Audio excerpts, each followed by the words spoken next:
الحمد للہ وحدہ لا شریک لہ والصلاة والسلام علی من لا نبی بعدہ اما بعد۔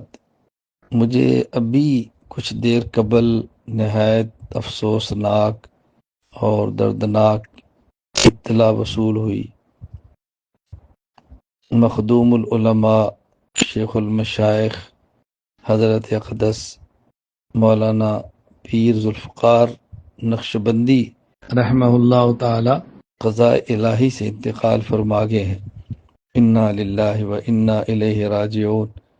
انا للہ ما اخذ ولہ ما آتا وکل شیء عندہ باجل مسمی۔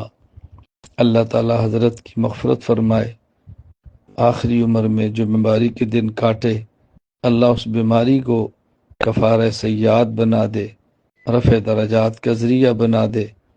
اللہ تعالیٰ نے حضرت سے دنیا میں جو دین کا خصوصاً خانقاہی نظام کا کام لیا، اللہ اس کو بھی قبول فرمائے۔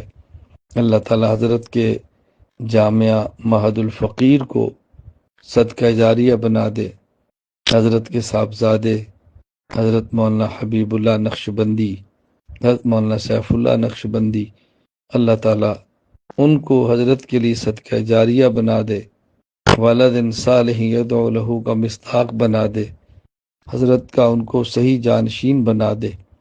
میں ان تمام حضرات سے گزارش کرتا ہوں جن تک میری یہ آواز پہنچے، حضرت کے لیے دعائیں مغفرت فرمائیں، رفع درجات کی دعا فرمائیں، اصال ثواب فرمائیں، حضرت کے اہل خانہ سے تعزیت فرمائیں اور دعا کریں کہ اللہ تعالی ہمیں اپنے اکابرین کے کام کو لے کر چلنے والا بنا دے، اللہ تعالیٰ ان کے کام کو لے کر آگے پھیلانے والا بنا دے۔ اللہ تعالیٰ دنیا میں ہم سے ایسا کام لے کہ پور دنیا میں مراکز رشد و ہدایت ہم سے بنوا دے، رجال کار اللہ ہم سے تیار کروا دے۔ اللہ ہمیں آخرت کی تیاری کی توفیق عطا فرمائے۔ اللہ تعالیٰ ہمارا بھی خاتمہ ایمان پر فرما دے۔